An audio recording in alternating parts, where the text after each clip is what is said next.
Hello students, welcome to the gateway classes. Myself Mustafa Saifi. और आज की इस वीडियो में हम स्टार्ट करने जा रहे हैं एकेटीयू बीटेक सिविल इंजीनियरिंग के थर्ड सेमेस्टर सेकंड ईयर में एक सब्जेक्ट जो फ्लूइड मैकेनिक्स है, जिसके सिलेबस के बारे में हम लोग ऑलरेडी प्रीवियस वीडियो में डिस्कस कर चुके हैं। तो now this is the first lecture of unit number 1। तो आज के इस लेक्चर में डिस्कस करने वाले हैं सब्जेक्ट के बारे में। हम डिस्कस करेंगे प्रॉपर्टीज ऑफ द फ्लूइड के जो फ्लूइड मैकेनिक्स में जो फ्लूइड होता है उसकी क्या क्या प्रॉपर्टीज होती हैं। तो कुछ बेसिक सी प्रॉपर्टीज है जिनके बारे में आपको पता होना बहुत जरूरी है और इनसे एकेटीयू में कई बार क्वेश्चन भी आए हुए हैं, वो भी हम डिस्कस करेंगे कि प्रीवियस ईयर में क्या क्या एकेटीयू ने इसमें आपसे क्वेश्चन पूछे हैं। सो इन टुडेस लेक्चर जो हमारा आज का टॉपिक रहेंगे वो डिस्कस करेंगे हम लोग सारी फ्लूइड की प्रॉपर्टीज जो इंपॉर्टेंट होती हैं आपकी किसी भी फ्लूइड के लिए।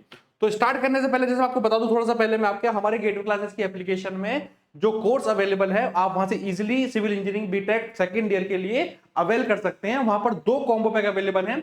एक जो गेटवे उड़ान बैच के नाम से वहां पे आपको मिलेगा, उसमें आपको सेमेस्टर थर्ड और सेमेस्टर फोर्थ दोनों के लिए कंबाइंड बैच है। तो you can avail the both combo pack for the semester third and semester fourth. इस कॉम्बो पैक में आपको BTech civil engineering second year के थर्ड सेमेस्टर के और फोर्थ सेमेस्टर के जितने भी सब्जेक्ट हैं 11 सब्जेक्ट्स इंक्लूडिंग मैथ 4, वहां पे आपको इसकी वीडियो लेक्चर्स, इनके डिटेल नोट्स और वन शॉट वीडियो वहां पे आपको मिल जाएंगी। साथ ही साथ उसी एप्लीकेशन में हमारे पास एक और बैच अवेलेबल है। This is only for the BTech second year civil engineering third sem only. तो सिर्फ अगर चाहते हैं कि सिर्फ थर्ड सेम के सब्जेक्ट पढ़ना चाहते हैं तो आप थर्ड सेम के लिए भी हमारे एप्लीकेशन से इसको अवेल कर सकते हैं, जिसमें आपके जो 5 सब्जेक्ट हैं इस सेमेस्टर के वो सारे के सारे वहां पर कवर हो जाएंगे, जिसमें डिटेल्स आपके नोट्स, वीडियो लेक्चर्स और वन शॉट वीडियो वहां पर आपको मिल जाएंगे। तो this is all about the course details in the applications. तो स्टार्ट करते हैं सबसे पहले हम लोग। तो सिलेबस के बारे में जैसा कि मैं ऑलरेडी बता रहा आपको, मैं आपको बताया है कि हम लोग प्रीवियस वीडियो में इसके बारे में डिस्कस कर चुके हैं। फिर से एक बार हम देख लेते हैं सिलेबस के बारे में जल्दी से।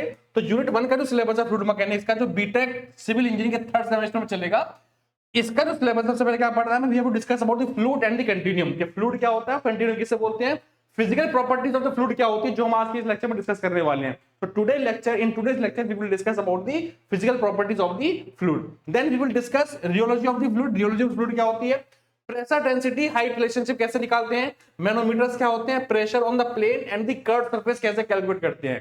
This all will be discuss in unit number 1। Then we will discuss about the centre of the pressure कैसे निकालते हैं, बायोन्सी क्या होती है, stability of the immerse and the floating bodies. तो ये सारे टॉपिक वो हैं जो हमें यूनिट 1 में कवर करने हैं। तो आज के इस लेक्चर में डिस्कस करने वाले हैं हमारे फ्लूइड क्या होता है, कंटीन्यूम किसे बोलते हैं और physical properties of the fluid कौन कौन सी होती हैं और कैसे हम लोग उसे डिफाइन करते हैं। तो स्टार्टिंग फ्रॉम द फर्स्ट, सबसे पहले अगर बात करूं किसी भी सब्सटेंस के किसी भी मैटर की, तो कोई भी सब्सटेंस हो या कोई भी मैटर हो, तो एनी सब्सटेंस और एनी मैटर में exist either in the solid state और इन द फ्लूइड स्टेट। कोई भी सब्सटेंस रहेगा या कोई भी मैटर रहेगा, इसकी दो आपकी आपकी जो स्टेट होती है, दो स्टेट हो सकती है। कौन कौन सी, either it will be the solid state और it will be the fluid state. अब जो फ्लूइड स्टेट है इसको हम दो कैटेगरी में डिवाइड करते हैं। The fluid state is further divided into the liquid state and the gaseous state. You can say this liquid state and the gaseous state combinedly known as the fluid. तो फ्लूइड को दो तरीके से हम लोग बता सकते हैं, एक गैस की फॉर्म में और एक लिक्विड की फॉर्म में। बेसिकली सिंपली फ्लूइड क्या होता है, एक ऐसा सब्सटेंस जिसके पास फ्लो होने की टेंडेंसी हो। तो सॉलिड, लिक्विड और गैस में अगर मैं तीनों में बात करूं, तो तीनों में अगर मैं आपसे पूछूं कि किसके पास फ्लो होने की कैपेसिटी है, तो आप कहेंगे सॉलिड के पास फ्लो होने की कैपेसिटी नहीं होती है, लेकिन गैस और लिक्विड के पास फ्लो होने की कैपेसिटी होती है, इसलिए इसे हम लोग फ्लूइड बोलते हैं। अभी डिस्कस करेंगे इसके बारे में आगे। तो कोई भी सब्सटेंस होगा, कोई भी मैटर होगा, वो तीन स्टेट में मिलेगा, आइदर सॉलिड फॉर्म और द लिक्विड फॉर्म और द गैसियस फॉर्म। इन दोनों तीनों में से जो गैसियस फॉर्म और जो लिक्विड फॉर्म होता है, इसको कंबाइंडली बोलते हैं हम लोग फ्लूइड। इसे बोलते हैं हम लोग फ्लूइड। अब कुछ सब्सटेंस, कुछ मैटर ऐसे हो सकते हैं जो they exist in any one of the three state, that is the solid state, liquid state and the gaseous state. ठीक है, कुछ सब्सटेंस ऐसे होते हैं जो सिर्फ सॉलिड में मिलेंगे, कुछ ऐसे होते हैं जो सिर्फ लिक्विड फॉर्म में मिलेंगे, कुछ ऐसे होते हैं जो आपको गैसियस फॉर्म में मिलेंगे। लेकिन कुछ सब्सटेंस ऐसे भी हैं जो तीनों फॉर्म में मिलते हैं। जैसे फॉर एग्जांपल जो वाटर होता है, तो वाटर क्या होता है, water is the in the liquid state. तो वाटर की स्टेट क्या होती है, liquid state. It may also अगर in the solid state as ice. अगर हम वाटर को आइस में कन्वर्ट करते हैं कौन सी फॉर्म बन जाएगा, ये solid form. And as well as जो वेपर्स होते हैं, जो वेपर होता है वो किसी फॉर्म होती है वाटर की, that is the gaseous form. इससे हम कह सकते हैं कि जो वाटर है हमारा वो तीनों स्टेट में मिलता है, सॉलिड फॉर्म में as a ice, liquid form में एज ए वाटर और एज ए गैसियस फॉर्म में एज ए वेपर। तो ये हमारा एक एग्जांपल हो जाएगा वाटर के, जो हमें तीनों स्टेट में मिलता है, in solid state, liquid state as well as the gaseous state. तो ये तो होगी सब्सटेंस की बात, किसी भी मैटर की बात, कोई भी सब्सटेंस कितनी फॉर्म में मिलता है। अब बात करते हैं हम लोग जो तीन कैटेगरी मैंने बताई है, सॉलिड, लिक्विड और गैस। अब पता कैसे करेंगे हम लोग कि कौन सी कैटेगरी सॉलिड है, कौन सी लिक्विड है, कौन सी गैस है?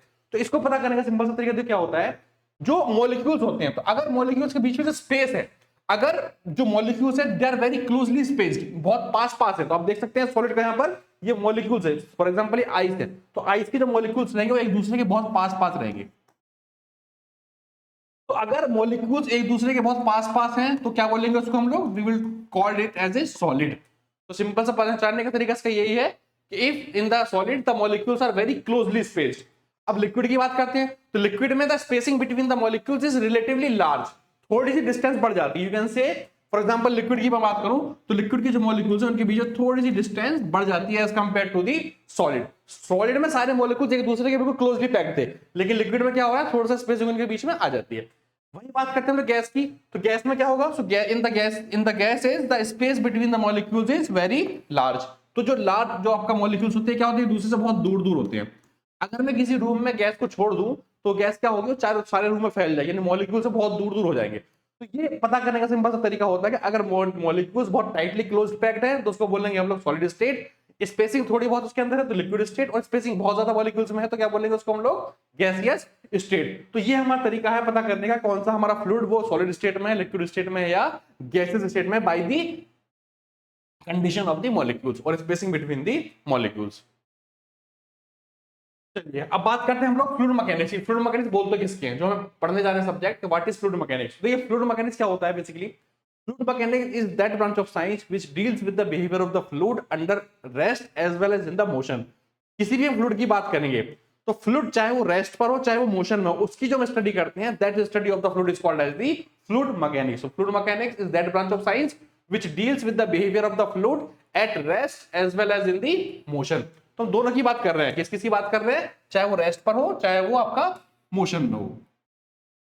अब बात करेंगे कि भाई रेस्ट पर कब होगा, मोशन में कब होगा। फॉर एग्जांपल अगर मैं किसी कंटेनर में लिक्विड भर के रख दूं, पानी भर के रख दूं, अगर मैं घर पे किसी बकेट में पानी भर के रख दूंगा, that is the case of the rest condition, कि जो वाटर है वो मेरा कैसे रखा है, रेस्ट कंडीशन पर है, जिसकी वेलोसिटी जीरो है। जिस कंडीशन में वेलोसिटी जीरो होगी उसको बोलेंगे हम लोग रेस्ट कंडीशन। कोई भी लिक्विड के पास वेलोसिटी नहीं है, अगर लिक्विड के पास कुछ वेलोसिटी है, लिक्विड किसी वेलोसिटी से मूव कर रहा है तो उसको बोलेंगे हम लोग इन मोशन कंडीशन। जैसे फॉर एग्जांपल आपने देखे होंगे जो कंटेनर्स होते हैं लाइक पेट्रोल के, डीजल के, मिल्क के, केरोसिन के, जिसमें कोई लिक्विड को हम लोग कहीं एक शहर से दूसरे शहर में ट्रांसपोर्ट करते हैं, तो वो जो वेसल जो होता है उस वेसल में जो लिक्विड कैसा है, वो उस लिक्विड में वेसल मूवमेंट में है, तो उसको बोलेंगे हम लोग मोशन। तो दोनों ही कंडीशन में स्टडी करना फ्लूइड की, चाहे वो रेस्ट पर हो चाहे मोशन में, उसको क्या बोलेंगे हम लोग फ्लूइड मैकेनिक्स, इसे बोलते हैं हम लोग फ्लूइड मैकेनिक्स। फ्लूइड मैकेनिक्स का जो स्कोप है बहुत ज्यादा होता है। फ्लूइड मैकेनिक्स में दोनों कंसेप्ट आते हैं, देखिए लिक्विड का कंसेप्ट भी आएगा और गैसेस कंसेप्ट भी आएगा। जैसा कि मैंने आपको पहले बताया जो फ्लूइड होता है it combines liquid as well as the gas. तो लिक्विड और गैस दोनों की हम लोग बात कर रहे हैं, तो जो फ्लूइड की हम बात कर रहे हैं तो फ्लूइड में क्या होगा, दोनों की स्टडी करते हैं हम लोग, लिक्विड की भी गैस स्टडी करते हैं और गैस की भी स्टडी करते हैं। फ्लूइड मैकेनिक्स की अगर मैं एप्लीकेशन की बात करूं तो फ्लूइड मैकेनिक्स की एप्लीकेशन बहुत वाइड है। आप इसकी एप्लीकेशन हर इंजीनियरिंग में, मैकेनिकल हो चाहे वो सिविल हो चाहे वो केमिकल हो या बायोमेडिकल हो, हर फील्ड में फ्लूइड मैकेनिक्स की बहुत ज्यादा इंपॉर्टेंस है, जहां पर हमें फ्लूइड की स्टडी करनी होती है, चाहे वो रेस्ट पर हो चाहे वो मोशन में हो। अब देखिए यहाँ पर जो हम फ्लूइड मैकेनिक्स की बात कर रहे हैं, तो फ्लूइड मैकेनिक्स जैसे मैंने बताया रेस्ट में और मोशन में, इसके लिए अलग अलग ब्रांच बना दी गई है। We have divided this fluid mechanics into two branches, like first one is called as the fluid static. एक होता है फ्लूइड स्टैटिक और एक होता है फ्लूइड डायनामिक। फ्लूइड डायनामिक्स, अगर हम किसी भी फ्लूइड की स्टडी कर रहे हैं और फ्लूइड कैसा है, रेस्ट पर है, अगर फ्लूइड रेस्ट पर क्या बोलेंगे उसको हम लोग स्टडी को फ्लूइड स्टैटिक, और अगर फ्लूइड मोशन में है तो इसकी स्टडी को बोलेंगे हम लोग फ्लूइड डायनामिक्स। तो आप इतना याद रखिएगा, fluid mechanics is the branch of the science which deals with the behaviour of the fluid under rest as well as in the motion. अगर रेस्ट पर स्टडी करेंगे तो बोलेंगे फ्लूइड स्टैटिक, और अगर हम मोशन में स्टडी कर रहे हैं फ्लूइड की तो बोलेंगे हम लोग फ्लूइड डायनामिक्स। तो ये हो गया हमारा फ्लूइड मैकेनिक्स की सिंपल सी डेफिनेशन कि फ्लूइड मैकेनिक्स होती क्या है, जो सब्जेक्ट हम लोग पढ़ने जा रहे हैं। अब सब्जेक्ट पढ़ने से पहले सबसे पहले क्या पता होना चाहिए, व्हाट इज फ्लूइड, फ्लूइड क्या होता है, हम फ्लूइड को डिफाइन कैसे करेंगे, व्हाट इज फ्लूइड। तो फ्लूइड की जो सबसे सिंपलेस्ट डेफिनेशन है वो यही है, कोई भी ऐसा सब्सटेंस जिसके पास फ्लो होने की कैपेसिटी हो उसको बोलते हैं हम लोग फ्लूइड। तो fluid is any substance, it may be defined as the substance which has the tendency और the capability of the flow. तो कोई भी सब्सटेंस अगर फ्लो हो सकता है, कैपेबल फ्लो होने का है, तो उसको बोलेंगे हम लोग फ्लूइड। जैसे फॉर एग्जांपल वाटर होता है, वाटर के पास फ्लो होने की टेंडेंसी है, अब वाटर को फ्लो कराएंगे इजीली फ्लो हो जाएगा। अगर बात करो टोमेटो केचप की, टोमेटो केचप को अगर आप बिखेर दो तो खुद से फ्लो नहीं होगा, रुक जाएगा क्योंकि विस्कोसिटी बहुत ज्यादा होती है, लेकिन उसके पास फ्लो होने की टेंडेंसी है। आप सरफेस को इंक्लाइन कर देंगे तो सॉस क्या होगा, टोमेटो सॉस, वो फ्लो होना स्टार्ट हो जाएगा। तो हम यही बात कर रहे हैं कि अगर किसी भी सब्सटेंस के पास अगर फ्लो होने की टेंडेंसी भी है तब भी हम क्या बोलेंगे, उसको फ्लूइड बोलेंगे। तो fluid is a substance which has the tendency of flow, is called as the fluid. It has no definite shape of its own but conforms the shape of the containing vessel। किसी भी fluid का खुद का कोई shape नहीं होता है, ये उस शेप को ले लेता है जिस शेप में आप इसको अंदर इसके जिस शेप के अंदर आप इसको रखते हैं। जैसे फॉर एग्जांपल अगर मैं वाटर को ग्लास में करूंगा तो ग्लास की शेप ले लेगा, अगर मैं वाटर को कप में करूंगा कप की शेप ले लेगा, बकेट में करूंगा बकेट की शेप ले लेगा। तो जिस भी कंटेनर में जिस भी वेसल में आप उसको फिल करेंगे वो उसी की शेप को कंफर्म यानी कि उसको शेप में कन्वर्ट हो जाता है। सेम गैस का भी यही है, गैस को आप जैसे मीडियम में रखेंगे, सिलेंडर के अंदर रखेंगे सिलेंड्रिकल बॉडी में तो वो उसकी शेप ले लेगा, किसी रेक्टेंगल बॉडी में रखेंगे तो रेक्टेंगुलर शेप ले लेगा। तो ये जो फ्लूइड होते हैं including both gas as well as the liquid, तो जिस वेसल में ये आप इन्हें फिल करेंगे ये उसी की शेप में ये कन्वर्ट हो जाते हैं। इनका खुद का कोई शेप नहीं होता है, it doesn't have shape of itself. एक और डेफिनेशन होती है फ्लूइड की, अ fluid is a substance which deforms continuously under the action of the tangential और द शियर फोर्स।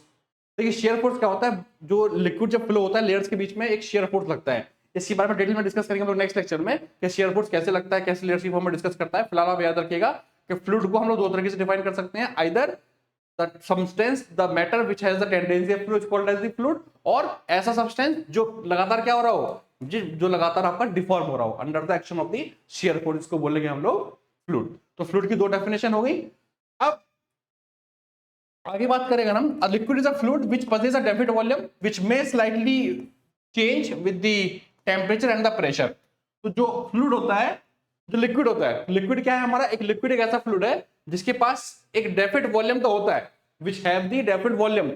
आप सपोज कीजिए आपके पास 1 लीटर वो आपके पास कोई मिल्क है, तो आप उसे चाहे किसी बर्तन में करें चाहे जग में करें तो उसका जो वॉल्यूम है वो फिक्स रहेगा, ठीक है। तो it has a definite volume which may vary slightly with the temperature and the pressure। जो टेम्परेचर प्रेशर क्या कर सकता है, थोड़ा बहुत वेरी कर सकता है। आप पानी को गर्म करोगे टेम्परेचर बढ़ाओगे तो वॉल्यूम हो सकता है उसका कम हो जाए, वो उबलते उबलते हो सकता है वो 950 ml रह जाए।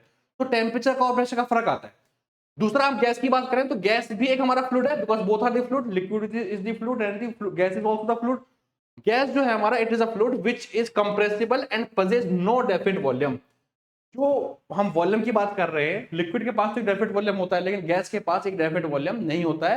अगर हम इसे कंप्रेस करेंगे तो कंप्रेस फॉर्म में क्या हो जाएगा, कंप्रेस्ड हो जाएगा। तो it is the compressible in nature. आप 1 किलो गैस को इतने बड़े सिलेंडर में भर सकते हो, आप कंप्रेस करके उसको और भी कम कर सकते हो, कंप्रेस करके और भी कम कर सकते हो, तो उसका नेचर कंप्रेसिबल होता है, तो हम उसको कंप्रेस कर सकते हैं। तो gas is the compressible which possess no definite volume but it always expand until its volume is equal to that of this container। जहां पे ये एक्सपेंड होगा वो कितना एक्सपेंड हो जाएगा, जितना कि कंटेनर का वॉल्यूम रहेगा। अगर मैं रूम में 1 किलो गैस छोड़ दूं तो पूरे रूम में जो आपकी गैस है वो पूरे उसको क्या करेगी, वहां पर वो एक्सपेंड हो जाएगी वहां तक। एग्जांपल फ्लूइड की हम बात करें, फ्लूइड के एग्जांपल क्या कहोगे, वाटर है, मिल्क है, केरोसिन, पेट्रोल, गैसेस और दुनिया तमाम के आप एग्जांपल दे सकते हो जो आप बता सकते हैं जिनके पास टेंडेंसी ऑफ फ्लो है, ठीक है। तो this is the simple definition of the fluid कि फ्लूइड हमारा क्या होता है। नेक्स्ट बात करते हैं हम लोग कॉन्टिन्यूम की, व्हाट इज कंटिन्यूम। अब कंटिन्यूम किसे बोलेंगे, देखिए फ्लूइड जो होता है बेसिकली बहुत छोटे छोटे पार्टिकल्स होते हैं, हम सबको पता है। जो फ्लूइड है फॉर एग्जांपल कोई फ्लूइड फ्लो कर रहा है तो बहुत छोटे छोटे इसके अंदर पार्टिकल्स होते हैं। अब अगर हम किसी लिक्विड या किसी गैस के फ्लो में उसके हर पार्टिकल की स्टडी करेंगे तो हमारे लिए तो बहुत बड़ा सर्कल हो जाएगा, इतनी पॉसिबिलिटी तो नहीं है। तो हम क्या करते हैं, हम किसी भी फ्लूइड को जो फ्लो कर रहा है चाहे वो लिक्विड है चाहे वो गैस हो, उसको एज एक सब्सटेंस मान लेते हैं, ठीक है। तो कंटिन्यूअसली बोलते हैं a fluid continuum is a concept in fluid mechanics that treats fluid as a continuous material rather than as discrete particles. हम क्या मान के चलेंगे, इसको एक कॉन्टिन्यूअस मटेरियल मान के चलेंगे। We will treat it fluid as the continuous materials rather than the discrete particles। अलग अलग पार्टिकल की बात ना करके हम क्या मानेंगे, इसको हम लोग कंटिन्यूअस मटेरियल मान के चलेंगे। This approach simplifies the analysis of the fluid behavior by allowing us to use mathematical techniques from calculus such as differentiation and integration to describe the properties of the fluid. किसी भी fluid की properties define करने के लिए, describe करने के लिए जब आप एनालिसिस करते हो, जब आगे हम लोग देखेंगे, डिस्कस करेंगे, तो हम बहुत छोटे छोटे एलिमेंट्स पे डिस्कशन करेंगे कि हम छोटे से एलिमेंट, आपने देखा होगा जब हम इंटीग्रेशन करते हैं तो हम पहले क्या करते हैं, एलिमेंट मानते हैं, एलिमेंट मान के पहले उसका एनालिसिस करते हैं, देन हम उसको उसकी लिमिट के अंदर इंटीग्रेट कर देते हैं। सिमिलरली फ्लूइड की में भी ये बात कर रहे हैं कि फ्लूइड को हम अलग अलग पार्टिकल की बात ना करके we will consider this fluid as a whole system. हम इसको क्या मानेंगे, कंप्लीट एक कंटीन्यूअस मटेरियल मान के चलेंगे। ठीक है, हर पॉइंट पे डेंसिटी प्रॉपर्टीज चेंज हो सकती हैं, वो अलग बात है, लेकिन हम क्या मान के चलेंगे, we will set this fluid as a simply continuous material. This concept is called as the continuum, इसे बोलते हैं हम लोग कंटिन्यूम। अब बात करते हैं हम लोग इंपॉर्टेंट जो हमारी बेसिक प्रॉपर्टीज हैं, जो एकेटीव में भी बहुत कई बार पूछी गई हैं, what are the basic properties of the fluid. तो these are the some common physical properties of the fluid. कौन कौन सी प्रॉपर्टी हो सकती है फ्लूइड के पास, देखिए, प्रेशर हो सकता है, डेंसिटी हो सकती है, स्पेसिफिक वॉल्यूम हो सकता है, स्पेसिफिक वेट हो सकता है, स्पेसिफिक ग्रेविटी हो सकती है, डायनामिक विस्कोसिटी हो सकती है, काइनेमेटिक विस्कोसिटी हो सकती है, कंप्रेसिबिलिटी हो सकती है और सरफेस टेंशन हो सकता है। तो these are the some common physical property of the, ये किसी भी फ्लूइड के पास ये प्रॉपर्टीज होती है। तो आपको इन फ्लूइड की प्रॉपर्टीज के बारे में पढ़ना है, इस पर कई बार क्वेश्चन पूछे गए हैं, सिंपल से न्यूमेरिकल आते हैं, वो भी डिस्कस करेंगे हम लोग आज के लेक्चर में। तो सबसे पहले बात करते हैं हम लोग पहली प्रॉपर्टी की, that is the pressure. Simply pressure को पी से डिफाइन करते हैं। We will use a symbol P to define the pressure. Pressure सबको पता है क्या होता है, pressure simply defined as force perpendicular area, force upon perpendicular area. जिस भी सरफेस पे फोर्स लगा हुआ है उसका परपेंडिकुलर जो भी एरिया आएगा that is called as the force. तो प्रेशर, तो pressure simply defined as the force applied perpendicular to the surface of an object per unit area over which that force is distributed. तो किसी भी surface पे कितना force per unit area लग रहा है, इसको बोलते हैं हम लोग प्रेशर, इसी का बोलते हैं हम लोग प्रेशर। तो pressure simply defined as force per unit area, इसे बोलेंगे हम लोग प्रेशर। ठीक है, तो सबको पता ही होगा प्रेशर कैसे बोलते हैं। तो pressure simply defined as force upon area. It is the scalar quantity, याद रखिएगा, जो प्रेशर है हमारे कैसी क्वांटिटी है, this is the scalar quantity. आपने सुना होगा नाम, तीन तरह क्वांटिटी होती है, स्केलर क्वांटिटी, वेक्टर क्वांटिटी और टेंसर क्वांटिटी। स्केलर क्वांटिटी से बोलते हैं जिसको डिफाइन करने के लिए हमें सिर्फ क्या चाहिए होता है, मैग्नीट्यूड। वेक्टर क्वांटिटी से बोलते हैं इसको डिफाइन करने के लिए हमें मैग्नीट्यूड के साथ साथ उसकी डायरेक्शन भी चाहिए।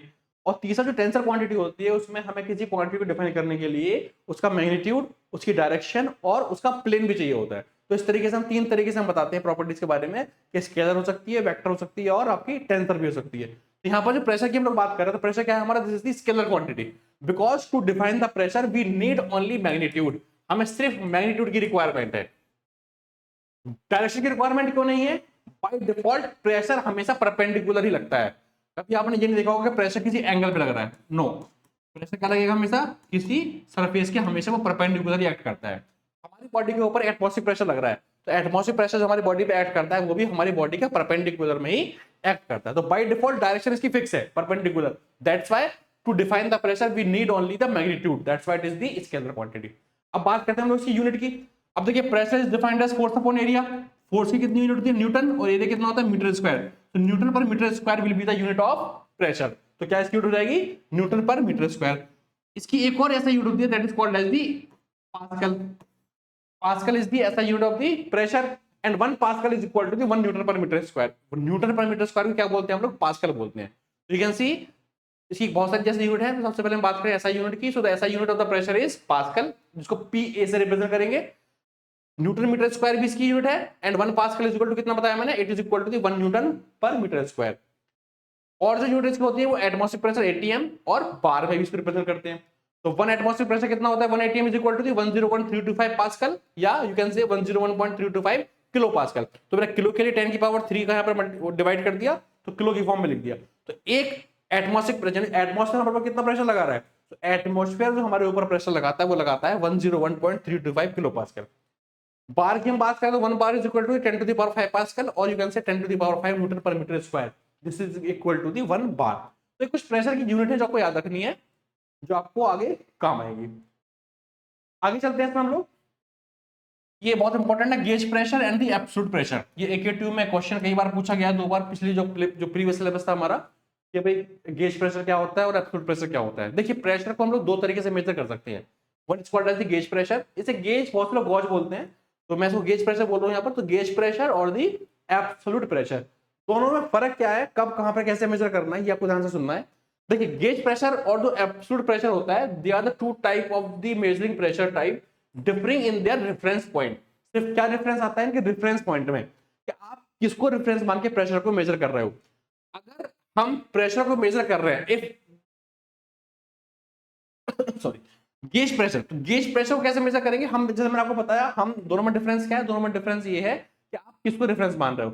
तो gauge pressure is measured relative to the atmospheric pressure while absolute pressure is measured relative to the perfect vacuum.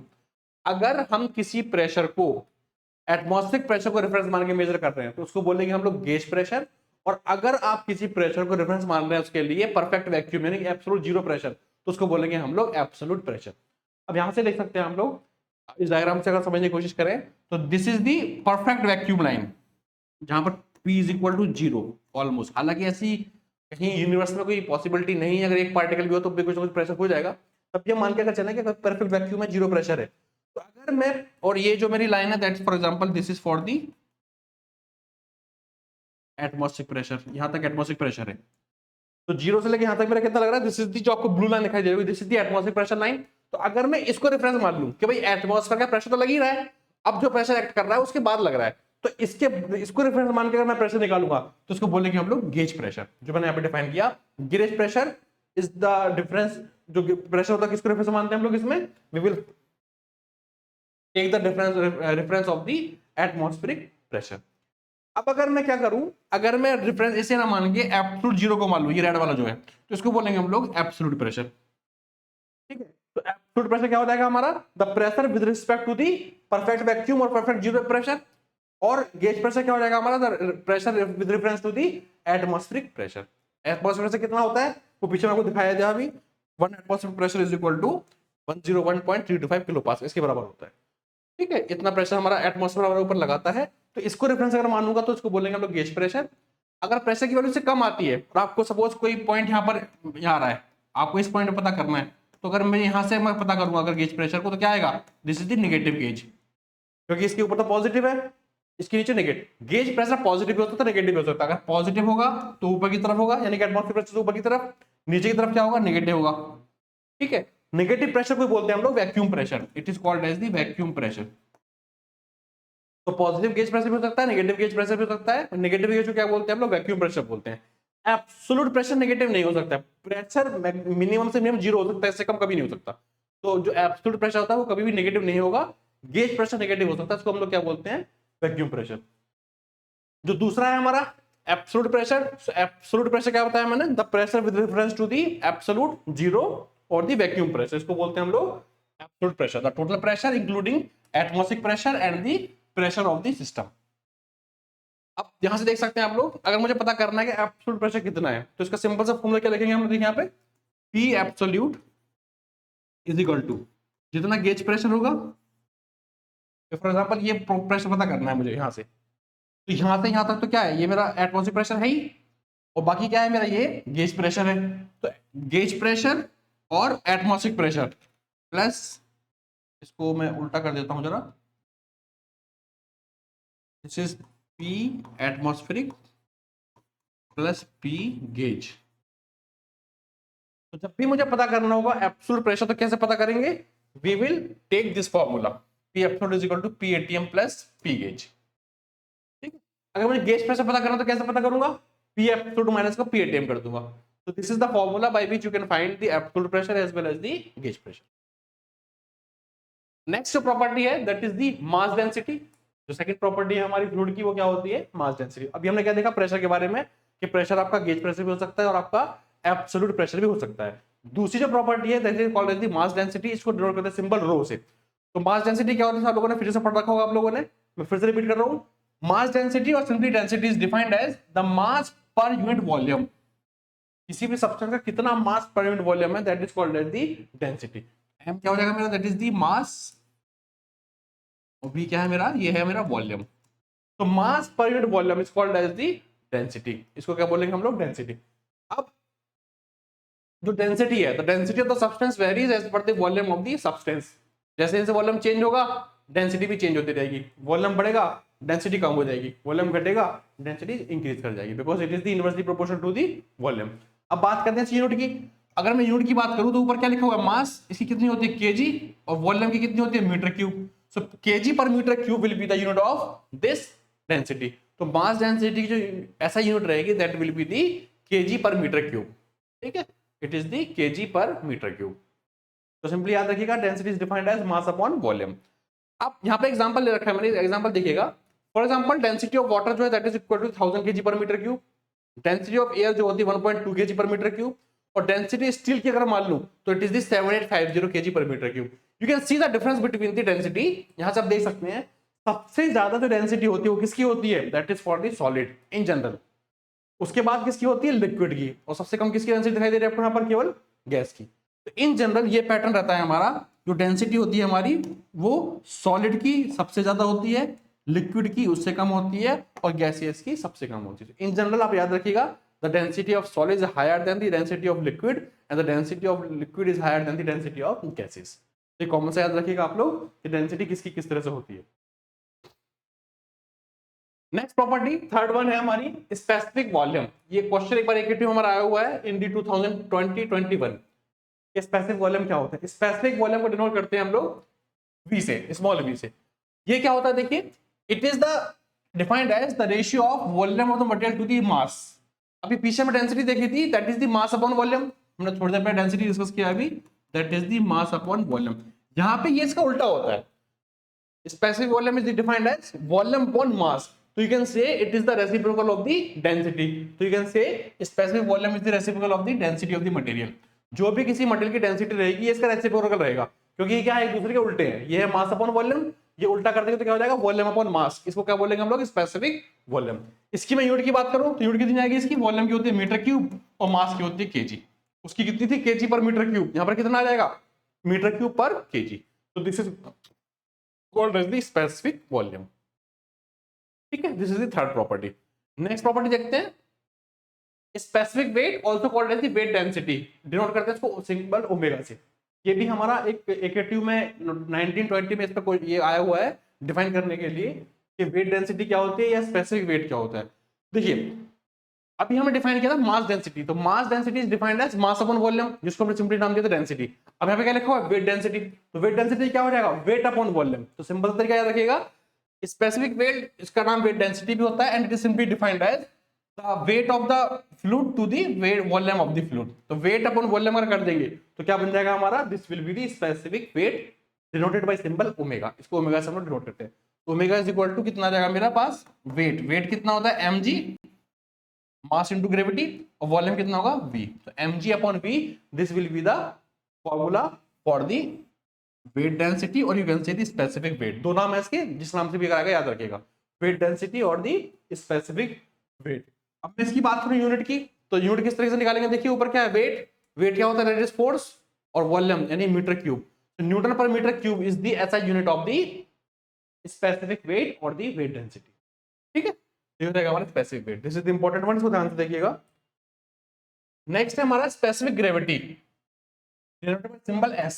अब स्पेसिफिक ग्रेविटी क्या होती है भाई, स्पेसिफिक ग्रेविटी का एक और नाम है, इसको बोलते हैं रिलेटिव डेंसिटी। ठीक है, तो it is also called as the relative density and it is defined as the ratio of the density of the fluid to the density of some given standard fluid. You can say specific gravity is equal to the density of fluid upon density of some standard fluid. अब भाई ये बात तो समझ में आती है हमारी कि जो जो फॉर्मूला रहेगा इसका, that is equal to this one, और you can say S is equal to density upon density standard. ठीक है, ये फॉर्मूला आ गया मेरे पास, rho upon rho standard.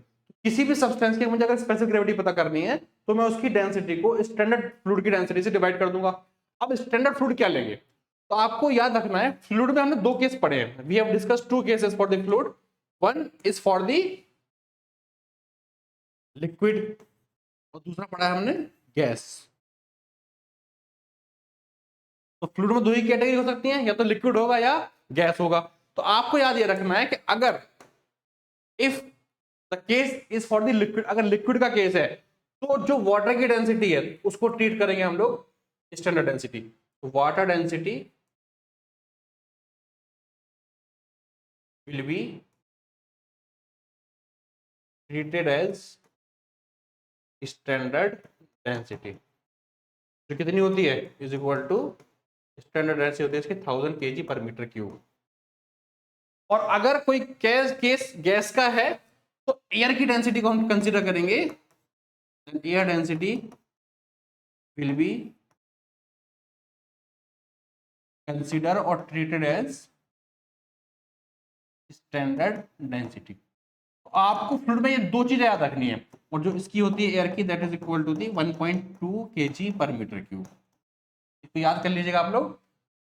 Standard density अगर किसी लिक्विड का केस है, लिक्विड मतलब कि पेट्रोल हो, डीजल हो, केरोसिन हो, ठीक है, मिल्क हो, या कुछ भी इस तरह का लिक्विड है, तो उसको बोलेंगे हम लोग, उसमें क्या करेंगे स्टैंडर्ड डेंसिटी में हम ट्रीट करेंगे लिक्विड की डेंसिटी को, यानी कि 1000 kg पर मीटर क्यूब को स्टैंडर्ड डेंसिटी। और अगर किसी गैस का केस है, गैस मतलब कि हो सकता है हाइड्रोजन हो, ऑक्सीजन हो, कार्बन डाइऑक्साइड हो, तो किसी भी गैस के लिए मुझे ट्रीट करना है तो एयर की जो डेंसिटी रहेगी 1.2 kg per metre cube, this will be treated as the standard density. ये है हमारी स्पेसिफिक ग्रेविटी। ठीक है, इसको डिनोट करते हैं हम लोग सिंबल एस से, और इसकी कोई भी यूनिट नहीं होती, it is the dimensionless quantity. कोई भी यूनिट इसकी नहीं होती है। क्यों नहीं होती है भाई? Because it is the ratio of density upon density. ठीक है, तो डेंसिटी से डेंसिटी कट जाएगा तो क्या कुछ नहीं बचेगा, तो it is the dimensionless quantity. ठीक है, याद रखिएगा, ये कई बार एंट्री पूछा जाता है कि what is the unit of the specific gravity. It is the dimensionless quantity, it doesn't have any unit. इसको बोलेंगे हम लोग स्पेसिफिक ग्रेविटी। अब ये जो हमने प्रॉपर्टी पढ़ी है, इन प्रॉपर्टी की अगर बात करें, इसी पर बेस्ड हमारा कुछ न्यूमेरिकल हैं जो आप लोगों को करने हैं, आपको आने चाहिए प्रॉपर्टीज पर बेस्ड। तो कुछ फॉर्मूले में हमने जो अभी तक हमने डिफाइन किए हैं, मैं इसको थोड़ा सा लिख देता हूँ यहाँ पर। हमने एक तो देखा है प्रेशर का, that is equal to the force upon area. एक हमने देखा है डेंसिटी का, that is the mass upon volume. ठीक है, और एक चीज और रह गई यहाँ पे, मैं इसको बताना रह गया, अभी इसको देख लेते हैं, ये दिस वन स्पेसिफिक वेट जो होता है एम जी अपॉन वी। यहाँ से जो एम अपॉन वी है, दिस एम अपॉन वी, ये क्या लिखा हुआ है, this m upon v is the density. Because हमने अभी थोड़ी देर पहले डिस्कस किया था, डेंसिटी जो होती है that is equal to the mass upon volume. तो अगर मैं m अपॉन v को यहाँ पर रो रख दूंगा तो इसका एक और फॉर्मूला बन जाता है मेरा, रो इनटू g। तो rho G is also the formula for the weight density और द स्पेसिफिक वेट। तो रो जी को भी आप याद रखिएगा, rho G is also the formula for the specific weight. यहाँ पर हम ये लिख रहे हैं यहाँ पर, तो यहाँ पर जो नेक्स्ट फॉर्मूला है मेरा, that is for the specific weight omega, it is equal to the weight, यानी कि एम जी अपॉन वी, और you can say rho into जी।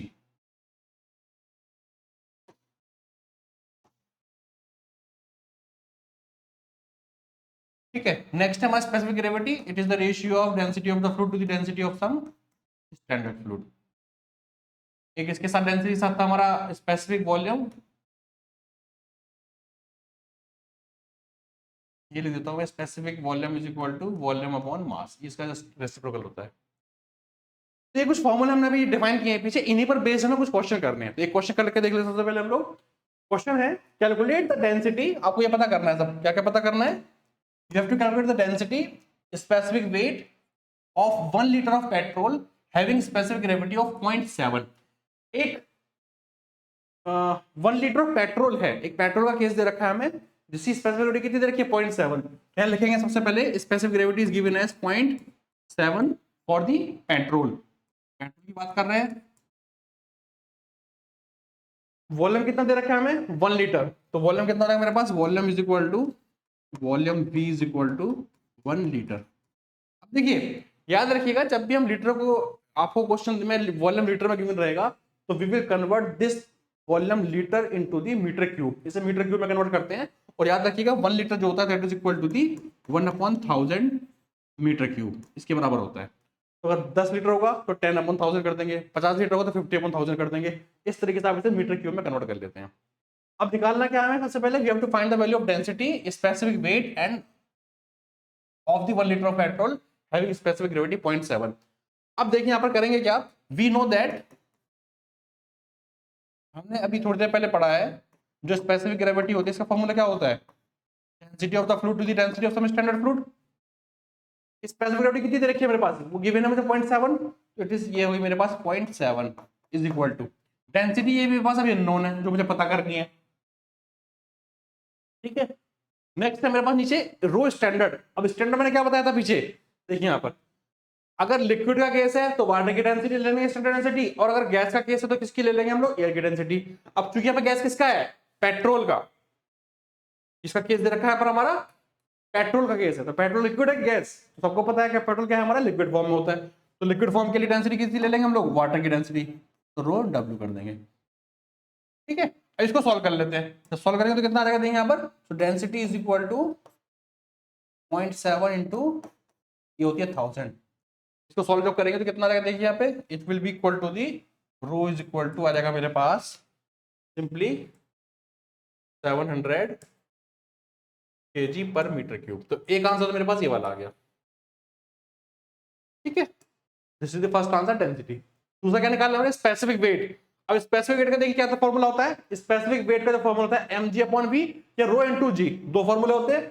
तो जो सेकंड पार्ट निकालना है मुझे, ये हो गया मेरा पहला पार्ट, दूसरा निकाल रहा हूं मैं यहाँ पर specific weight omega is equal to कितना होता है, रो इनटू जी, ये लिखा हुआ फॉर्मूला यहाँ पे डिस्कस किया हमने अभी। तो रो इनटू जी में रो मेरे पास आ चुका है 700, जी से मल्टीप्लाई कर देंगे तो ओमेगा इज इक्वल टू आ जाएगा 700 मल्टीप्लाइड बाई दी 9.81।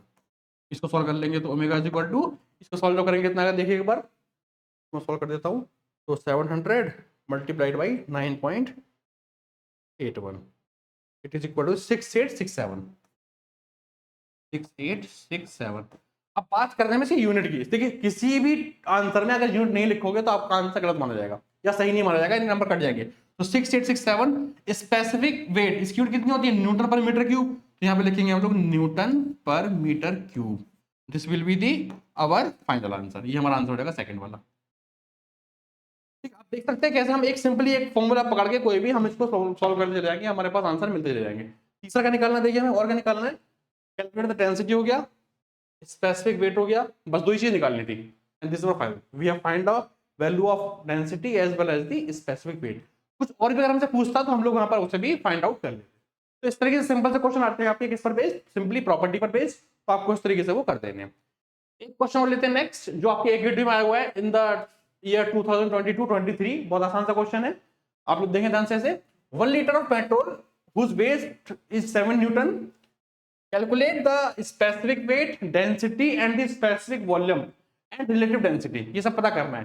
तो क्या देखते हैं पहले गिवन क्या क्या है हमारे पास, what is given 1 litre of petrol, तो वॉल्यूम कितना हो जाएगा मेरे पास, वॉल्यूम V हो जाएगा 1 लीटर, और यू कैन से 1/1000 मीटर क्यूब। वेट कितना दे रखा है 7 न्यूटन, W मैंने मान लिया यहाँ पर 7 Newton. Calculate the specific wait, क्या क्या पता करना है मुझे, स्पेसिफिक ओमेगा पता करना है, डेंसिटी पता करनी है ओमेगा रो, स्पेसिफिक वॉल्यूम पता करना है V, तो सिंपली क्या होगा इसका रेसिप्रोकल हो जाएगा, और रिलेटिव डेंसिटी S पता करनी है।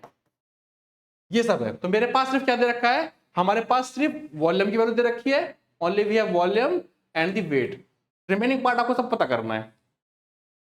ठीक है, तो कैसे करेंगे देखिए, सबसे पहले पता करेंगे हम लोग, सपोज मैं करना पर स्पेसिफिक वेट, स्पेसिफिक वेट कैसे आएगा, तो सबसे पहले डेंसिटी निकाल लेंगे, तो डेंसिटी कैसे निकालेंगे, हमारे पास वेट है और वॉल्यूम है, तो वेट अपॉन वॉल्यूम करके क्या निकाल सकता हूं मैं, स्पेसिफिक वेट निकाल सकता हूं। तो सबसे पहले पार्ट निकाल रहा हूं मैं, the first part is the specific weight, omega कितना होता है ये, it is the weight upon volume, ये फॉर्मूला होता है इसका।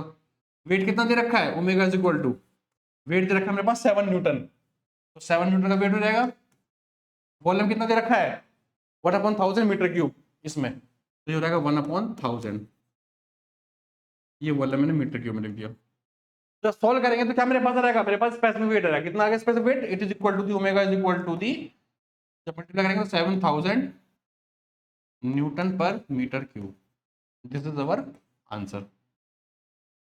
ठीक है, तो पहला आंसर हमारा क्या आ गया, स्पेसिफिक वेट का आंसर आ गया कि कितना गया 7000, सिंपली क्या किया है, वेट को वॉल्यूम से डिवाइड कर दिया, वेट भी दे रखा है मेरे पास 7 न्यूटन का, वॉल्यूम भी दे रखा है, दोनों को डिवाइड कर दिया, मेरे पास आंसर आ गया। दूसरा क्या निकालना है मुझे? डेंसिटी। तो दूसरा पार्ट निकालते हैं हम लोग, डेंसिटी। डेंसिटी कैसे निकालेंगे भाई? देखो, वी नो दैट ओमेगा जो है that is equal to the rho into G. जो स्पेसिफिक वेट होता है it is also equal to the rho into G. Rho पता करना है, जी के वैल्यू मुझे पता है, तो रो कितना रहेगा? Rho simply is equal to the omega upon G. Omega कितना आ चुका है? यानी specific weight that is equal to 7000, और जी कितना होता है? 9.81। बस सिंपली डिवाइड कर दीजिए, आपका आंसर आ जाएगा। You will get the value of 7000 divide by 9.81, 713.5। तो याद आएगा मेरे पास डेंसिटी आ जाएगी 713.5। Now what will be the unit? तो डेंसिटी है कितना जाएगा? KG per metre cube. This is the KG per metre cube. This is your final answer. ठीक है, तो दूसरा पार्ट आ गया। नेक्स्ट क्या निकालना है मुझे? ये मेरा स्पेसिफिक वेट भी हो गया, स्पेसिफिक वेट भी हो गया, डेंसिटी भी हो गई। स्पेसिफिक वॉल्यूम पता करना है। अब स्पेसिफिक वॉल्यूम कैसे पता करेंगे? देखिए भाई,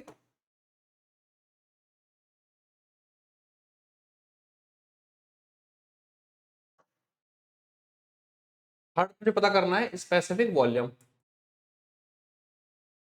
डेंसिटी हो गया, स्पेसिफिक वॉल्यूम। स्पेसिफिक वॉल्यूम जो क्या होता है? It is simply one reciprocal of the density, तो वन अपॉन रो कर देंगे, तो it is equal to the specific volume is equal to 1 upon 713.5। ठीक है, तो ये आ जाएगा मेरे पास, कितना आ जाएगा देखिए, इसे डिवाइड कर लेते हैं। तो 1 upon divide by 1 up divide by 713.5, तो इट इज 1.4 इंटू 10 की पावर -3। ठीक है, ये आ जाएगा मेरे पास स्पेसिफिक वॉल्यूम। अब इसकी यूनिट कितनी आएगी? रेसिप्रोकल है, डेंसिटी की होती है केजी पर मीटर क्यूब। ये कितना रहेगा? ये आ जाएगा मेरे पास metre cube per KG. Metre cube per KG. तो this is your final answer.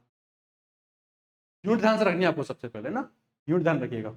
ये -3 ऊपर अलग है, मीटर क्यूब अलग है। इसको मैं चाहूँ तो वाइट से कर देता हूँ ताकि आपको कंफ्यूजन ना रहे। This is 3 metre cube per KG. ठीक है, अब आपको साफ दिखाई दे जाएगा। नेक्स्ट क्या है हमारा? हमने क्या क्या निकाली देखिए यहाँ पे। अब हमने स्पेसिफिक वेट पता कर लिया, डेंसिटी पता कर ली, स्पेसिफिक वॉल्यूम पता कर लिया। इस रिलेटिव डेंसिटी और पता करनी है। What is relative density? तो रिलेटिव डेंसिटी कैसे निकालते हैं? इसका फॉर्मूला क्या होता है? Density of the fluid to the density of some standard fluid, specific gravity is equal to density of the fluid. तो पेट्रोल की डेंसिटी कितनी आ गई हमारे पास? डेंसिटी आ गई हमारे पास 713.5। ये लिख दूंगा मैं 713.5 अपॉन स्टैंडर्ड डेंसिटी। अब क्या लेंगे? लिक्विड की या गैस की? तो क्योंकि केस किसका है हमारे पास? पेट्रोल का। इसका मतलब कैसा केस है हमारा? लिक्विड का केस है। तो स्टैंडर्ड डेंसिटी किसकी ले लेंगे? वाटर की, यानी कि 1000। ये लाइन लिख दीजिएगा ये वाली, since the case is of the liquid that's why we are taking the standard density of the water as a standard density। इसको डिवाइड कर देंगे, तो इसको जब डिवाइड करेंगे कितना आ जाएगा? 713.5 डिवाइड बाई 1000, तो ये आ जाएगा मेरे पास 0.71। इतना ही बहुत है, बस लिख दीजिएगा और आपका ये आंसर आ जाएगा 0.71। इसकी यूनिट नहीं लिखेंगे because it is the dimensionless quantity, क्योंकि स्पेसिफिक ग्रेविटी कोई भी यूनिट नहीं होती है, so it is the dimensionless quantity. Simply इसको बॉक्स में बंद कर देंगे। तो इस तरीके से आप देख सकते हैं कैसे हम सिंपल तरीके से क्वेश्चन को सॉल्व कर सकते हैं bye using the simple formula of the physical property of the fluid. So this is the question asked in the university in the year 2022-23। आसान सा क्वेश्चन आप देख सकते हैं, बहुत आसान क्वेश्चन है। अगर जो क्वेश्चन आएंगे आपके इसी तरह के क्वेश्चन आएंगे, आप लोगों ने इजीली सॉल्व कर सकते हैं। नेक्स्ट प्रॉपर्टी देखते हैं हम लोग, डायनामिक विस्कोसिटी। अब ये जो प्रॉपर्टी है बेसिकली, ये किस लिए प्रॉपर्टी देखिए, जो फ्लूइड होता है वो फ्लूइड लेयर्स की फॉर्म में फ्लो करता है। हम ये मान के चलते हैं जो फ्लूइड जो फ्लो कर रहा है वो लेयर्स की फॉर्म में फ्लो करता है, और जो ऊपर की जो लेयर जो नीचे की लेयर है, ये लेयर एक दूसरे के मोशन को रिड्यूस करती है। तो ये जो प्रॉपर्टी है फ्लूइड की, जिसकी वजह से वो लेयर्स एक दूसरे के मोशन को रिड्यूस कर रही है, that fundamental property of the fluid is called as the viscosity या सिंपली डायनामिक विस्कोसिटी। देखिए ये फ्लूइड की कुछ लेयर्स हैं, तो फ्लूइड की जो लेयर्स में जो वेलोसिटी होती है वो कुछ इस तरीके से वेरी करती है जी। जो लेयर्स है वो ऊपर वाली लेयर की वेलोसिटी ज्यादा होती है, उसके ऊपर वाली की और ज्यादा होती है, उसके ऊपर वाली की और ज्यादा होती है। जो लेयर सबसे नीचे होती है इसकी वेलोसिटी होती है 0, और जो लेयर सबसे ऊपर वाली होती है इसकी वेलोसिटी होती है मैक्सिमम। टॉप लेयर की, टॉप लेयर की वेलोसिटी मैक्सिमम वेलोसिटी होती है, और जो बेस लेयर है सबसे नीचे की लेयर, इसकी वेलोसिटी 0 होती है। तो जो प्रॉपर्टी, जिस प्रॉपर्टी की वजह से फ्लूइड की जो लेयर्स हैं वो एक दूसरे के मोशन को रेजिस्ट कर रही हैं due to the shear stress, that fundamental property of the fluid is called as the viscosity और सिंपली डायनामिक विस्कोसिटी। इसे बोलते हैं हम लोग विस्कोसिटी या डायनामिक विस्कोसिटी। ठीक है, तो the fundamental property of the fluid by which the adjacent layer of the fluid resists the motion of each other is called as the dynamic viscosity. Therefore, the frictional force between the adjacent layer is known as viscous shear force. जो इनके बीच में force लगता है that is called as the viscous shear force. और इसकी वजह से जो आपके इसमें जो प्रॉपर्टी है जिसकी वजह से मोशन रेजिस्ट हो रहा है इसको बोलते हैं हम लोग डायनामिक विस्कोसिटी। डायनामिक विस्कोसिटी को रिप्रेजेंट करेंगे हम लोग म्यू से। मैं लिख देता हूं यहाँ पर, it is denoted by symbol mu. इसको म्यू से रिप्रेजेंट करते हैं। तो this dynamic viscosity is represented by the symbol mu. इसे म्यू से रिप्रेजेंट करेंगे, और ये क्या रहेगी हमारी वो प्रॉपर्टी जिसकी वजह से फ्लूइड की लेयर्स क्या कर रही है, एक दूसरे के मोशन को रेजिस्ट कर रही हैं। सबसे नीचे की लेयर की वेलोसिटी 0 होती है, टॉप लेयर की वेलोसिटी मैक्सिमम होती है।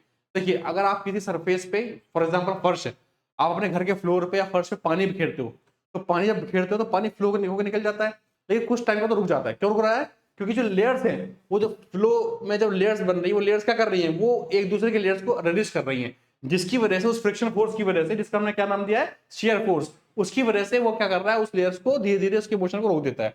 लेकिन जो लेयर सबसे नीचे होती है, जो लेयर सबसे नीचे होती है वाटर की, तो आप देखते हैं जहां भी पानी आपने फेंका है या बिखेरा है, वहां की जो लेयर है वो क्या हो जाती है, वो जो सरफेस है वो गीला हो जाता है। क्यों गीला हो रहा है? Due to this layer of the, ये लेयर के पास कुछ वेलोसिटी नहीं होती है, ये वही चिपक जाती है। That's why it is called as the base layer. इसकी वेलोसिटी हमेशा क्या रहेगी, हमेशा यहाँ पर इसकी वेलोसिटी 0 रहती है। This fundamental property of the fluid, by virtue of which it opposes the motion of the adjacent layer, is called as the dynamic viscosity, denoted by symbol mu. इसी पर बेस्ड एक लॉ है, Newton's law of viscosity, जो आगे आपके हो सकता है काम आ जाए। तो न्यूटन लॉ ऑफ विस्कोसिटी क्या कहता है, जो शियर स्ट्रेस है किसके बीच में, लेयर्स के बीच में, तो shear stress between the layers of the fluid is directly proportional to the rate of shear deformation, और इसमें ही लिखता हूं मैं, और वेलोसिटी ग्रेडियंट।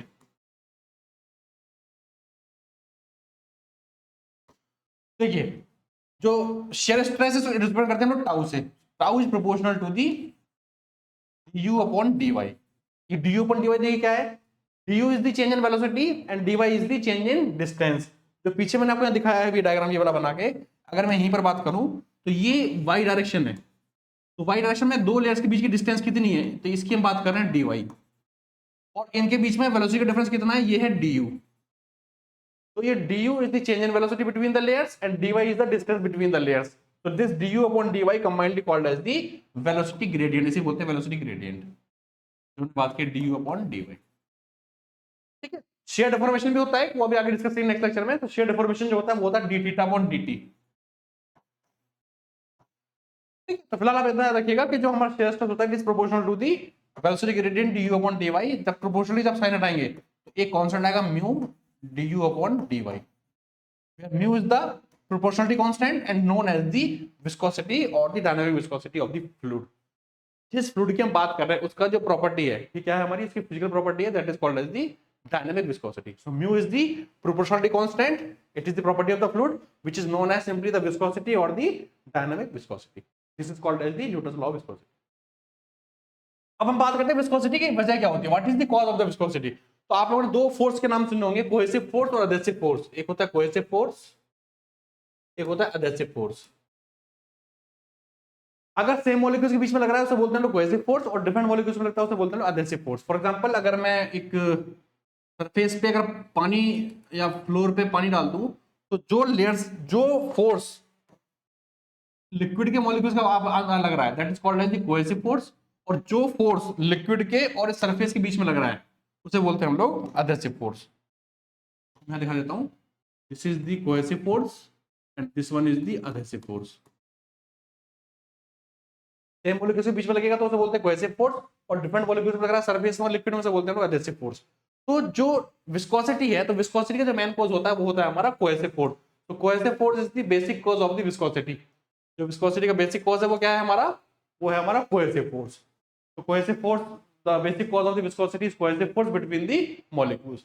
अब ये जो, because in case of the liquid the cohesive force is high and in case of the gases the cohesive force is very less. Liquid के केस में कोहेसिव फोर्स ज्यादा होता है as compare to the gas. Gas के case में molecules के बीच में कोहेसिव फोर्स थोड़ा सा कम होता है। अगर हम गैस को खोल दें तो गैस के मॉलिक्यूल्स दूर दूर भाग जाते हैं क्योंकि उनके बीच में कोहेसिव फोर्स क्या है, बहुत कम है। That's why the viscosity of the liquid is very high as compare to the viscosity of gases. इसी वजह से क्या होता है हमारा, जो लिक्विड की विस्कोसिटी होती है वो ज्यादा होती है क्योंकि इसमें विस्कस फोर्स क्या है, ज्यादा लग रहा है। गैसेस में विस्कस फोर्स कम होता है तो इसलिए इसमें विस्कोसिटी इसकी क्या होती है, कम होती है। तो यही रीजन है the viscosity of liquid is higher as compare to the viscosity of gases. The reason is cohesive force. अब विस्कोसिटी का कॉज, अब टेम्परेचर का क्या इफेक्ट आता है इस पे, तो what is the dependency of the viscosity on the temperature, कि टेम्परेचर बढ़ाएंगे घटाएंगे तो इस पे हमारा क्या फर्क आएगा विस्कोसिटी पे। तो देखिए टेम्परेचर जब घटाते बढ़ाते हैं हम लोग तो क्या होता है यहाँ पर हमारा, viscosity of liquid decrease with increase in the temperature. अगर मैं लिक्विड की बात करूं तो लिक्विड के केस में अगर मैं जो टेम्परेचर को इंक्रीज करूंगा तो विस्कोसिटी क्या हो रही है मेरी, डिक्रीज हो रही है। क्यों हो रही है, जब टेम्परेचर बढ़ेगा तो ऐसा टेम्परेचर बढ़ने पे जो कोहेसिव फोर्स है between the molecules of the liquid ये डिक्रीज हो जाता है। आप देखिए पानी जब हम गर्म करते हैं तो पानी गर्म करते हैं तो क्या होता है, वो वेपर बन के निकलते रहता है बाहर भाप की फॉर्म में। क्यों, क्योंकि जो मॉलिक्यूल्स उनके बीच में कोहेसिव फोर्स कमजोर हो रहा है, इस वजह से टेम्परेचर बढ़ने की वजह से। तो टेम्परेचर बढ़ने की वजह से कोहेसिव फोर्स घट जाता है लिक्विड में। तो टेम्परेचर बढ़ने पे कोहेसिव फोर्स घट रहा है और कोहेसिव फोर्स ही हमारा रीजन है विस्कोसिटी का। तो क्या होगा, अगर हम टेम्परेचर बढ़ाएंगे तो कोहेसिव फोर्स कम हो जाएगा, जिसकी वजह से विस्कोसिटी क्या हो रही है हमारी, डिक्रीज कर जाएगी। सेम अगर मैं बात करूं किसके लिए, गैस के लिए, गैस ही किस में उल्टा होता है। अगर मैं टेम्परेचर को इंक्रीज करूंगा तो टेम्परेचर इंक्रीज करने पे कोहेसिव फोर्स बढ़ जाते हैं। क्यों बढ़ जाते हैं, क्योंकि मॉलिक्यूल्स का रैंडमनेस बढ़ जाता है।